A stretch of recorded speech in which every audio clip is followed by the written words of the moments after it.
to the Vibrant Living Podcast. I am Donna Tashjian, your host.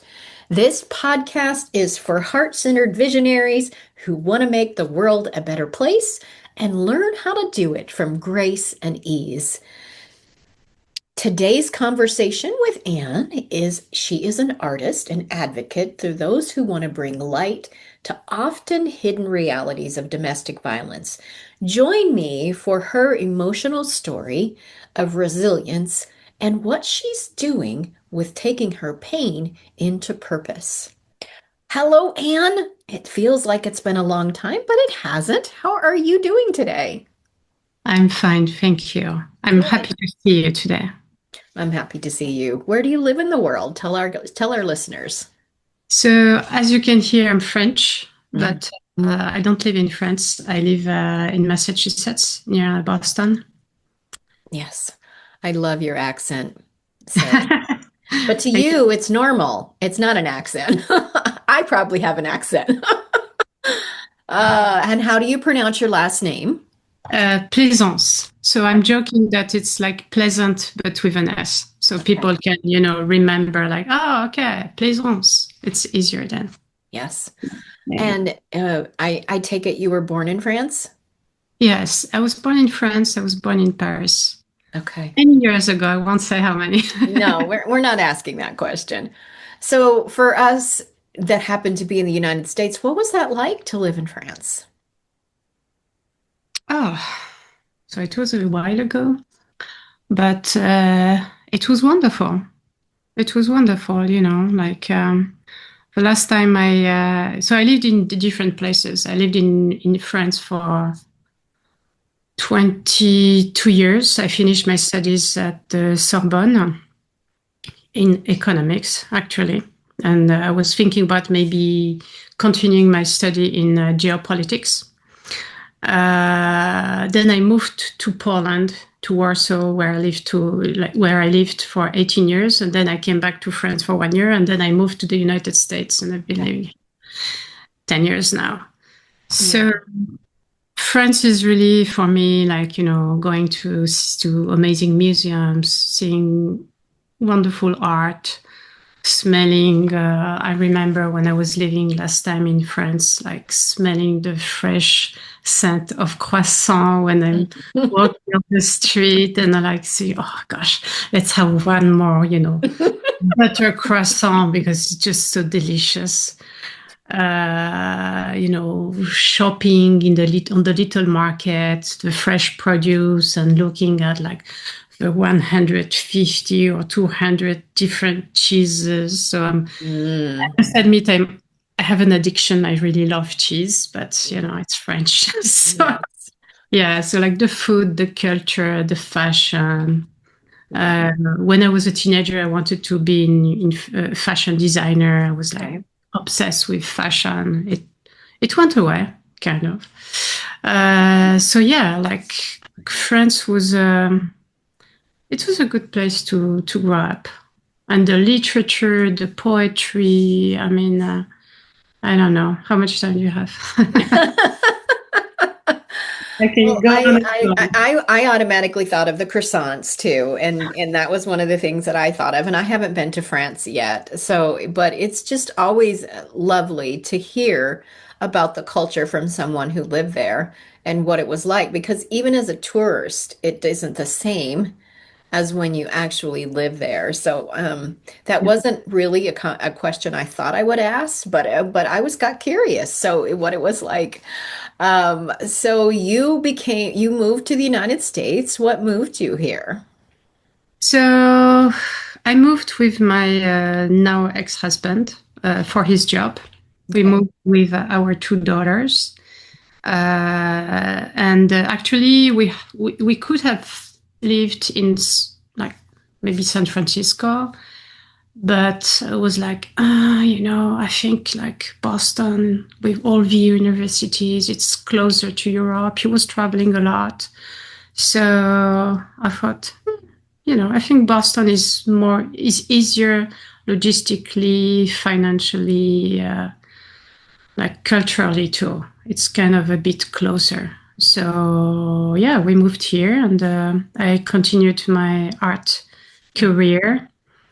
I worked on, one thing that really surprised me when I remember walking in Cambridge, Massachusetts, and I was like, how is it possible that you have so many homeless people on the streets? Yeah.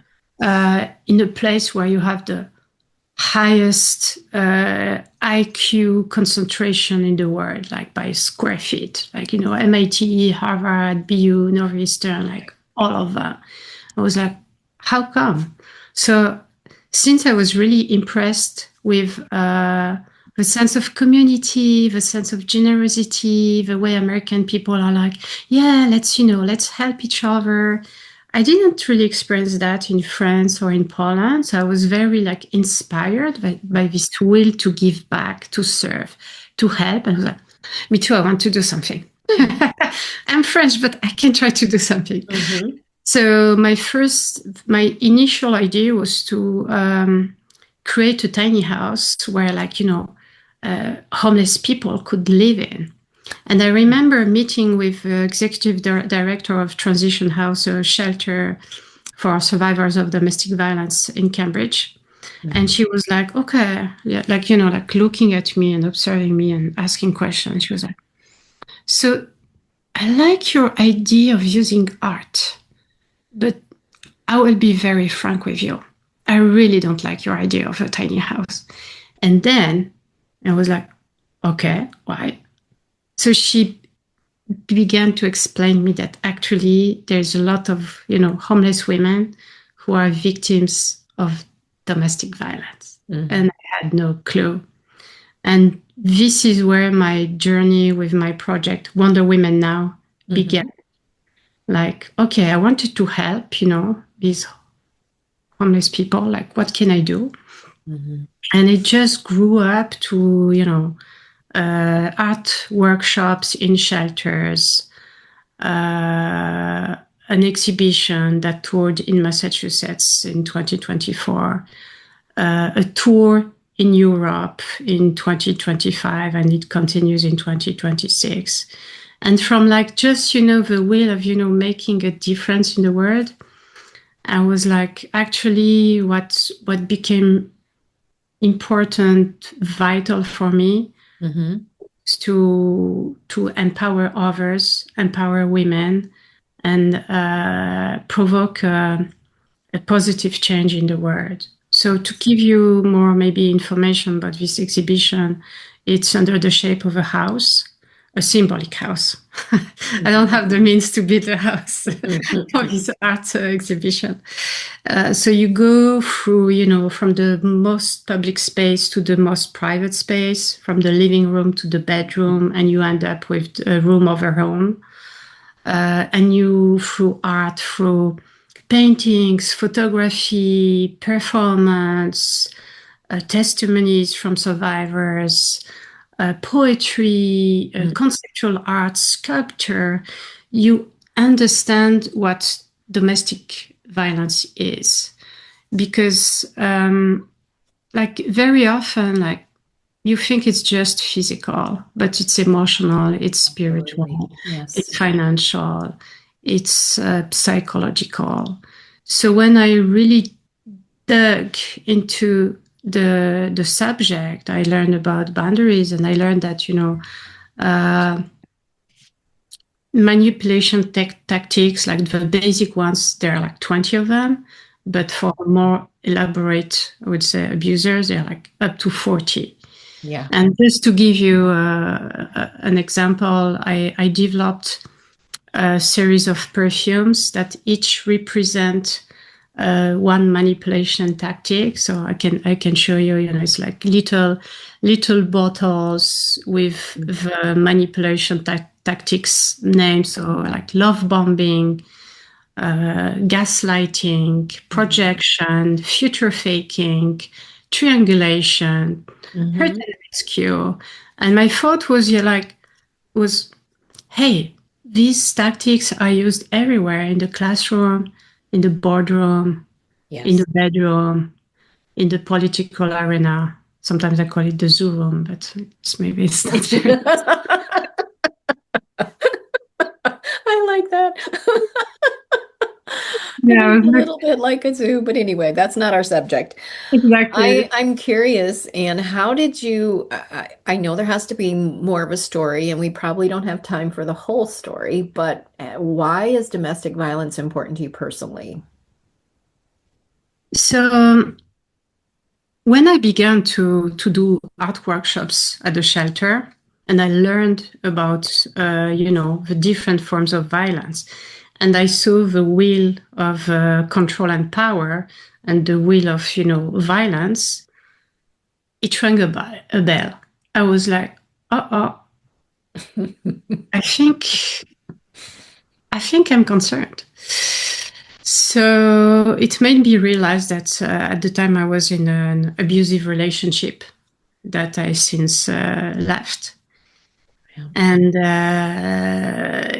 like learning everything about myself, about my ex partner, learning to recognize, all the tactics, because for a long time I was very confused. And I began to think that it was all my fault, that I was like, Absolutely. a piece of crap. And I felt that way. I remember one day I really felt so bad that I was like, I don't want to live anymore. And this scared me so much. I was like, oh no, I'm not going there. I was, really down. And I was like, okay, I need to do something because I can't continue like that. So, I prepared everything. I left my ex partner. It was like a spy movie. I had to prepare everything many, many weeks in advance because I was afraid he would kill me. That's one of my friends actually told me, when you tell him, don't go back to the house because I'm afraid he will kill you. And I was like, come on, no. And then was like, yeah, but there are so many stories that you hear Yeah. that they looked like the perfect couple. We don't know what happened. And I was like, I'm not taking the risk. I'm sure he wouldn't, but who knows? In an act of rage, in an act of, like overwhelmed with emotions, you never know. And, I'm telling this story because because it can happen to anyone, Yeah. I'm educated. I read a ton of books. I read a lot. I love books. Should have been a librarian. And I'm like, it can happen to anyone, and it's happening to anyone in the world. It doesn't depend on your economic status. It doesn't depend on your, IQ level. I know extremely brilliant and smart women who have been through that. So it's like, okay, it's a societal issue. It's a systemic issue. We need to talk about it because also what I discovered is like, the more you speak about it, the more you include men to be part of the solution, and the more we can implement solutions because the solutions exist in many countries. Yeah. So like in Spain, in Ireland, in New Zealand, in Australia, you have like many countries that put in place, policies to believe women, to support women, to have in place really, actions that will support and help them right away. So it's a question of political will. It's a question of trust in the institutions. And it's a question also of talking about these difficult subjects. I think that up to now it's a women's matter. No, it's men's violence against women. Yeah. That's what it is. So if we include men to be part of the solution, all together, that's where I think we can change things. And that's really my, it's from pain to purpose. I'm like, if I can help even one person, that would be my legacy. Yeah. Of course, I would like to help, like, thousands of people. But I'm like, begin with one person that will hear the message, that will understand what is going on in their relationships, that will see that there's light at the end of a tunnel, there is hope, that you can change your life, even, late in life. Yeah. I'm 51 and I changed my life just a few years ago. And I didn't think it was possible. Right. So, I went from using my brush to using my voice to Yeah. help more people. So that's, Absolutely. And also, just to make a note, women are abusers too. And yes, there is yes, that is going on. It is higher probability that men are, but women abuse men too and use all these manipulation tactics. They're usually not as physical with yeah, things, but there's a lot of manipulation that can happen both on both sides. And I think learning how to communicate, healing the person helps the yeah, relationship. And when we learn how to heal our families, then yes, everyone can learn, but we need to be aware. That's one of the things that I heard in your story is like I have a heart for all these people. Oh, wait a minute. That people is me. yeah, And when we don't recognize because it's normal, yeah. it's become normalized that we don't recognize the what is happening. So I love what you do.